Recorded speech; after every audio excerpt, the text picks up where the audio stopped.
Okay, good afternoon, everyone. Said, I'm Rylee Ewing. You guys can go ahead and scan the QR code to see some of my planning materials if you would like now. I am from Punxsutawney, Pennsylvania, so if you ever heard of the groundhog, that's me. So growing up, me and my dad were very involved in showing livestock. We started at county fairs and continued to show at jackpots, state and national levels. We were very competitive and enjoyed it a lot. I spent a lot of my time doing that. I went to the Punxsutawney area high school where we did not have an ag program. So my senior year, I had the opportunity to travel to Red Bank Valley FFA chapter and competed there in several different things with Mrs. Kate Cronin. And I ended up just graduating from Punxsy, but got to be involved in that opportunity. After graduation, I wasn't quite sure what I wanted to do. So I decided to go to Mount Aloysius for medical imaging. I was there for a year and realized that that just wasn't my passion in life, and I needed to do something that was more meaningful to me. So that's when I decided to change gears up a little bit, and I transferred to Penn State Du Bois, and I was there for a year and then transferred to University Park. So like Dr. Curry said, the three questions that I'm going to answer for you today are on the board. The first one I'm going to answer is, who do you aspire to be as a teacher?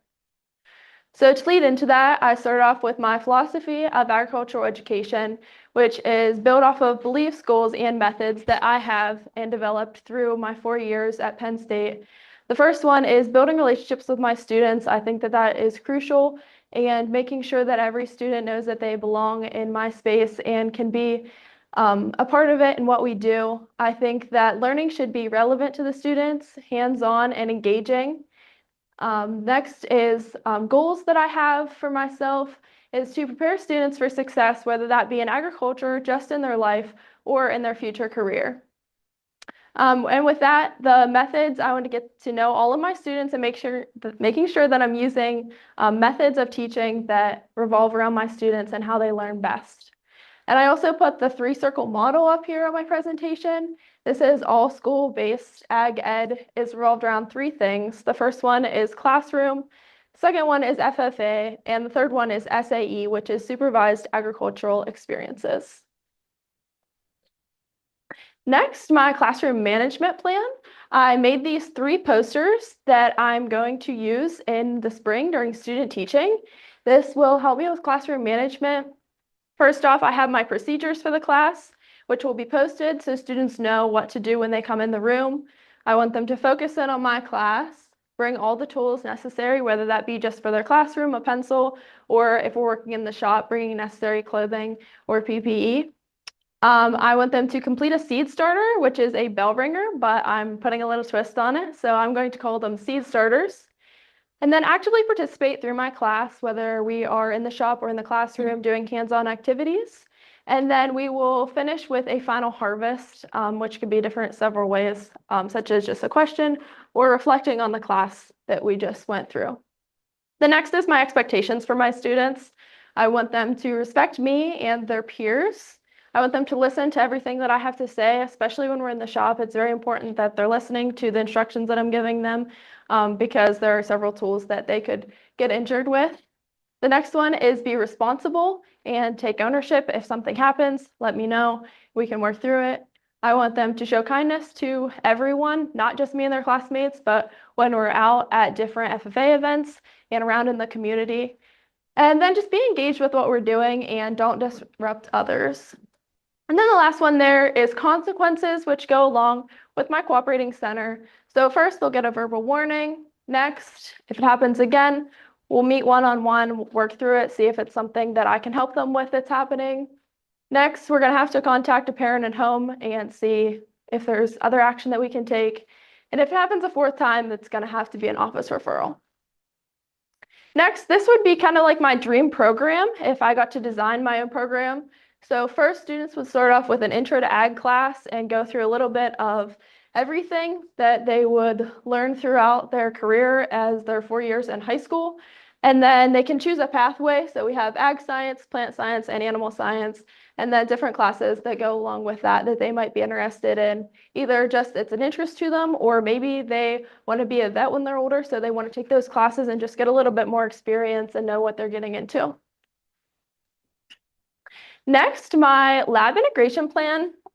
I made an automatic gate latch. So this is the base of the gate latch. You will take it and put it on a post. So you take it and put one side, nail it into the post, then bend it around and nail the other side in. So then once you have this on your post, this is going to be your latch. So there is solid metal welded in the inside of this for weight, and it goes down in there, and there's a tab to keep it locked. So when you go to open it, you just lift up and pull the gate towards you, and then this will open like that. And then when you go to close the gate will go back into the horseshoe and it will drop down in. And I know a farm that has used this, and it is pretty useful. Even like if you just lift up on it, like cows and stuff can't lick it up.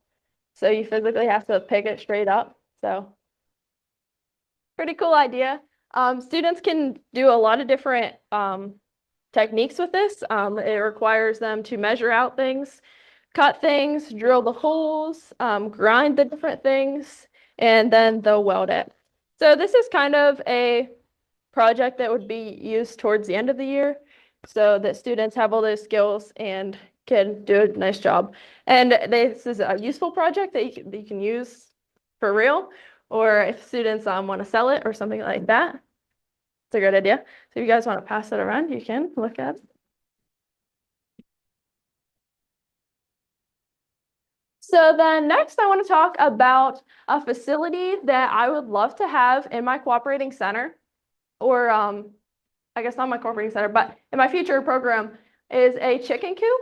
So this can be used in several different ways, from students being able to go through animal care and management. We can take the eggs that we get from our chickens and sell them to community members so they know that they can get home-raised eggs in their community. We can sell them to the home ec department, and they can use them for their food stuff, and also use in a food science class in the future. So this is super cool and a great idea for students to be able to take care of small animals and get a lot of different experience with that. Another thing is after we decide we're going to retire the chickens, we could take them to an auction barn, and students can learn about financially how you get there and all the components that go into that, and then go and buy new chickens. Also, we can take the eggs and put them in incubators, and students can learn about chicken life all the way from the egg to getting rid of the chickens. So next we'll talk about SAE integration. So SAE, like I said before, is a supervised agricultural experience. So this can look very different for whatever you're interested in. So students could be as simple as taking a livestock project to the fair and doing all of the things necessary to track that data and keep track of everything and finances. This could be students that have their own little business and want to expand in that, like making candles or something similar. This could also be like research. If you're super interested in a topic, really SAE has so many different opportunities and different pathways for students to take depending on what interests them. So this really gets them ready for college and career success after learning all of these different components to an SAE project. Next, we'll talk about FFA integration. I definitely will make sure all of my students want to be an FFA and give them an opportunity and hope that they will be engaged with it. This will make them go to different competitions and conventions and get them more experience and life skills, public speaking, leadership opportunities. So it's definitely a great opportunity for students to have this in a high school setting. Next, expanding the ag ed footprint. So I think it's very important that we know all of the students in our school and try to get them involved in different ways. They might not want to be an FFA, but just getting into ag ed and learning a little bit more about it, I think it's super important, because what's more important than teaching young people about agriculture? So we could have a showcase night where students that aren't super familiar can come and learn all about our program and what we do and see if there's a spot for them. Have student ambassadors that go out and advocate for our program, and collaborate with community and social media presence. Community integration. I think that we need to get out in our community and make sure that everyone knows what we do and want to support us. This is a great opportunity to use our students for. And we can use a community project such as a Giving Garden project. So have students make a garden and then people in the community can come and use those resources and just be present and available for everyone. My next question is, what experiential education opportunities have I engaged in to become a better agricultural educator? So first, I have some key courses that I took here at Penn State. The first one is AE 311, which was developing youth leadership through organization and program structure. We learned a lot in this class about FFA and really how to teach it and all that goes on in that world. And that was good for me because I didn't have much experience in FFA, just 1 year. So that really helped me with that. AE 412, methods of teaching agricultural and environmental science. This was a class I took with Dr. Rice this past semester. And this was great because it taught us all about units and lessons and how we actually get to the end goal of teaching. And so that was great for me because beginning of the semester, I didn't know anything about teaching really.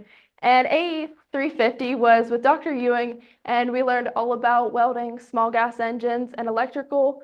And this was also good because I didn't have much experience in that area. So being able to have that and be able to teach it in my future class, especially in the spring, because I will have a welding and a small gas engine class.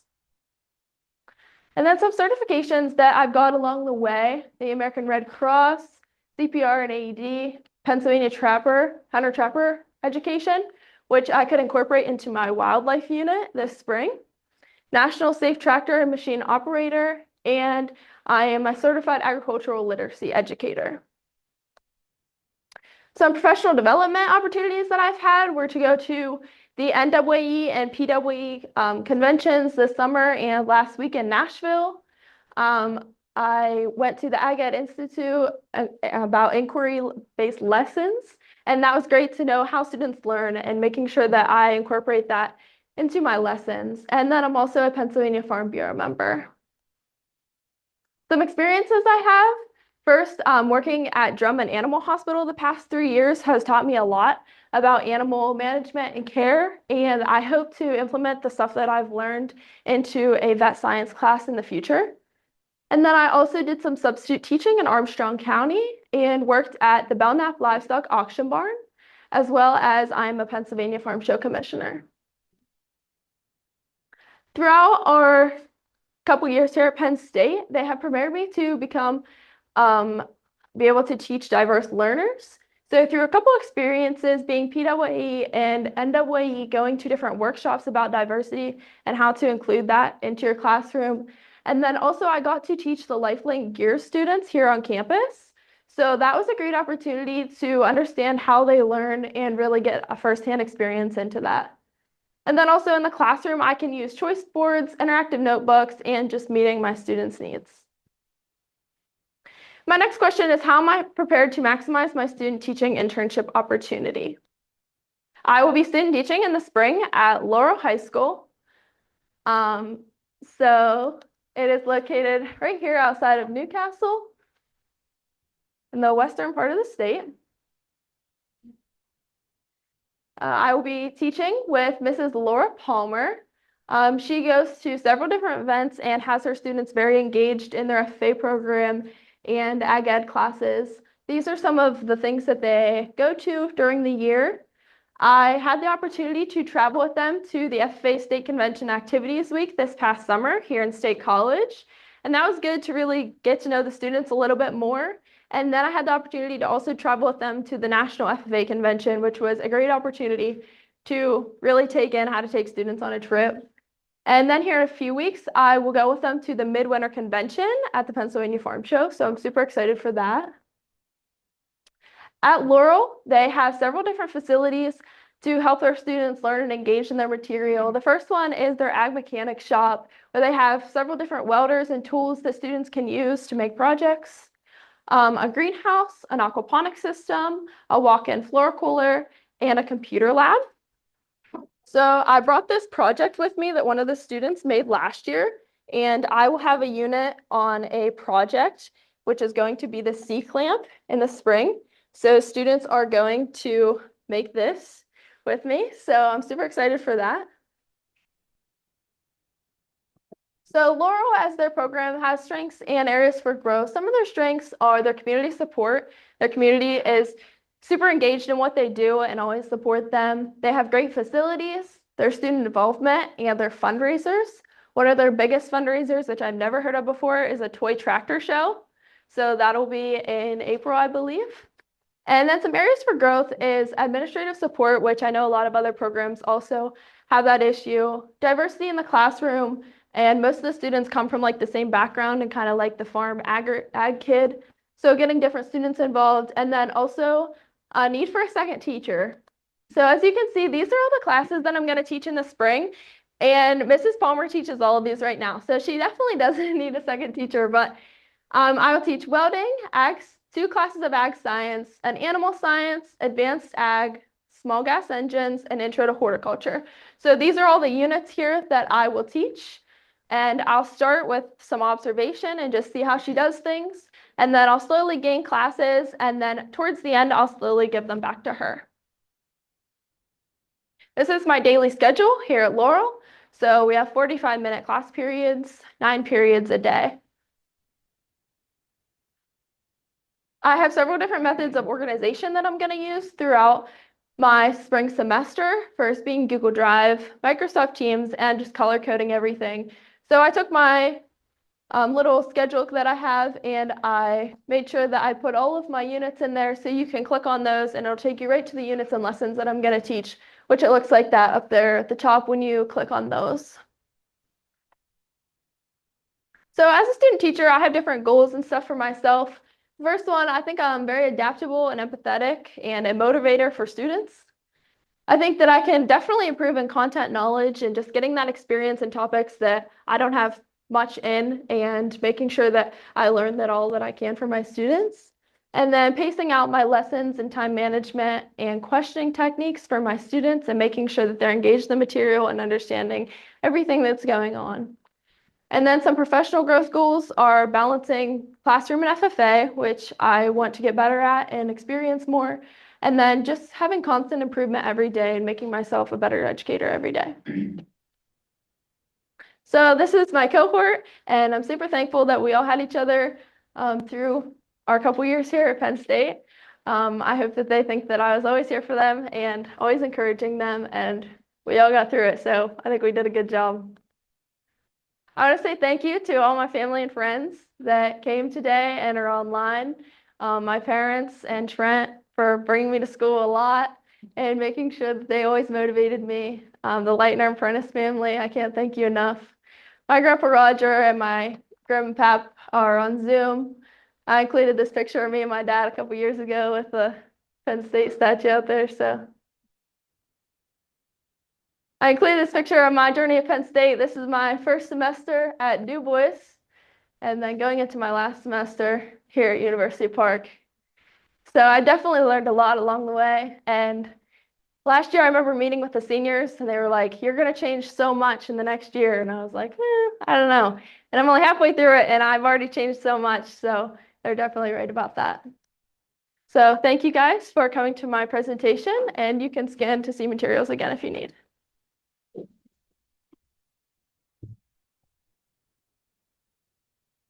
Thank you so much. Again, we're going to ask the folks online if you can put your questions in the chat. Is there a question from the audience to get us started?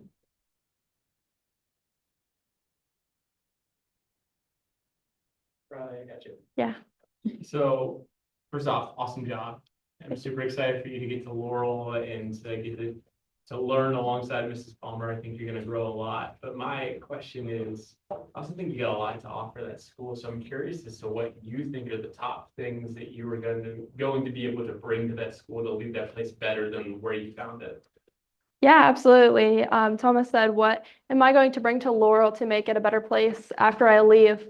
I think that my knowledge in livestock is really going to inspire those kids there. A lot of the kids show at the Lawrence County Fair, which is right across the road. And so being able to experience that with them and help them through, and I'm hoping to be able to go to the fair this year. And they all already look up to me, like especially the officer team that I've traveled with to national convention and some other things. They just look up to me. And so I'm hoping to just be an inspiration to them and show them that they can do anything that they put their mind to. I have a question in the chat for Lori. She says, tag your it looks like a fun and engaging lesson. How did the students respond to it? Yes, this was my lesson that I taught during my micro teaching experience at Bald Eagle. The students definitely really liked it. This was something that got them out of their seats. They learned about animal identification, and we went ahead and I brought tag applicators into the school, and they got to feel how it feels to actually tag something. Of course, it was just cardstock, so it was a lot easier to put through cardstock than a pig ear. But they just got that experience of putting their hands on a tool and going through the process, and they were super engaged with it and definitely loved it. Rylee, my question is based on your program evaluation and speak a little bit to how you will utilize some of your community as well as some of the other processes and practices in place that you'll lean into. Yeah, I think a big one that I'm going to use that I didn't put in my presentation is using local advisory committees and occupational advisory committees. So these people all come together from the community and different businesses that I choose that are on these committees and help me go through what I'm doing at their school and their community, making sure that I'm teaching the students what is applicable in the area and making sure that everything's relevant and meaningful for my students. So using those two different methods is definitely something that I'm going to implement into a future program. Yeah. Hi, Rylee. Great job. Really awesome to see that growth with you too, like since the first time I met you last semester. So I'm really excited to see where you end up at the end of your student teaching. My question is, you mentioned, having like wanting to increase or highlight diverse students, and then we talk about SAEs, and then you say a lot of the students are traditional. And so I'm curious how you will highlight students with SAEs that are not necessarily traditional like livestock judging at the program and Laurel. Yeah, so I think there's different ways to highlight the different areas of people in my program and making sure that everyone knows that they're involved in my program and can be a part, no matter if they see everyone else that's just the farmer kid in FFA, and making sure that we use those different things that I said, like the ambassadors and the showcase night, and showing those students that they can be involved in my program. So going through SAEs, depending on what they would be involved in or whatever, I plan to support them as much as I possibly can, and even have like ambassadors help support those students through their SAE projects too. Probably if there's a hypothetical in a few months where you get an opportunity maybe to build and start an ag program, and I'm a principal or a superintendent that's in charge of hiring the person for said program, and you're sitting there next to 3 other candidates, of which each of you have a degree from Penn State, you have all the credentials, you're licensed. Why you? What is it about you? What makes you the person that I should be hiring for my program? Yeah, I definitely think my passion stands out among others, and my motivators for students. I want to get out and make sure that we do the things that are crucial for them in their life right now and life after graduation. So making sure that we do those experiences, we get different facilities that go with those experiences, and making sure that students get a hand in everything that they want to be involved in and that they possibly can. Rylee, on your slide for your model ag program, I think you started it off with Yes. then branched into. So under the ag science and science one. And then under ag sci, I'm the ag sci one column, you have ag sci two. What would be the difference between ag sci one and ag sci two? Like, You have some very specific stuff. Yeah. And some not so specific, so like, talk to me about like your reasoning for that. Yeah, so I think the ag science one would just be like a general everything ag. So that can go into like a food science, some ag mechanics, some like agronomy stuff, some animal production stuff. So if they're in this ag science class, they're not going to be in those other pathways. So teaching them a little bit about everything over here, and then expanding in ag sci too about different things that's more meaningful in like their career. So like here I have ag business is going to follow that. So I'm going to have some FFA and ag stuff into ag 2 and some different other courses that are going to build off of ag science 1. Yeah. Questions for Rylee? I know you said about, when you get there, having your students, into the community, what are some ways or a way of, reaching out to the community that you plan to utilize to step out into the community with your kids? Yeah, I think I definitely will rely on Laura a lot for this because she knows those community based programs and businesses, and having her there to guide me through that. But a good way that a lot of businesses go to their county fair, and so being a part of that and reaching out and different things that's going on in the community, if there's different events that we can all just go to as an FFA program, and just being involved in showing that we're there for the community, and then the community will hopefully support us as well.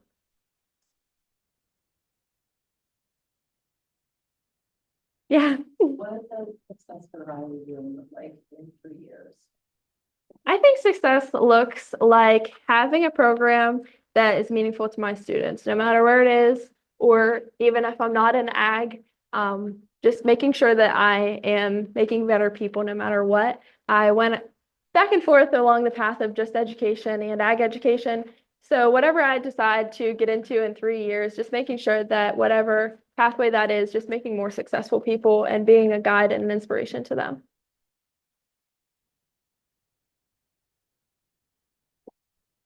I have one more thing. You said that you, didn't believe the senior last year, when they told you that you grow a lot.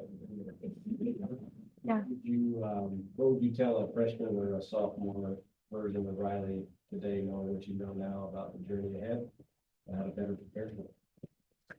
Yeah, I think a lot of it just all came at once, just learning how to teach and everything. So I think getting out and maybe having more experiences in the area. I know a lot of my cohort members were in the global ag stuff and being involved in different things like that, where they actually got to go out in the West and teach.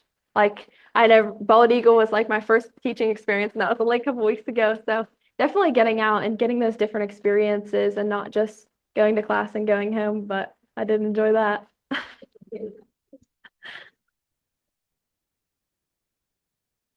Any questions for us? Earlier in the presentation, you talked about the bell ringer, but you called it a seed starter. I really like that. I was just curious on how you made that like specific for ag kids. Yeah, I think that bell ringers, especially if they're used in other classes, they come in and they're just like, oh, bell ringer. But if you put a fun spin on it and be like, oh, do you seed starter? Then it's like, kind of like a fun way of like saying it other than what every other teacher uses. And I hope to make my seed starters more engaging and fun and not just write a paragraph on what we learned yesterday. So if that's what other teachers do, then they bring that with them and have that same idea about it. But if I have a new name to it, they might get more excited about it and want to participate more.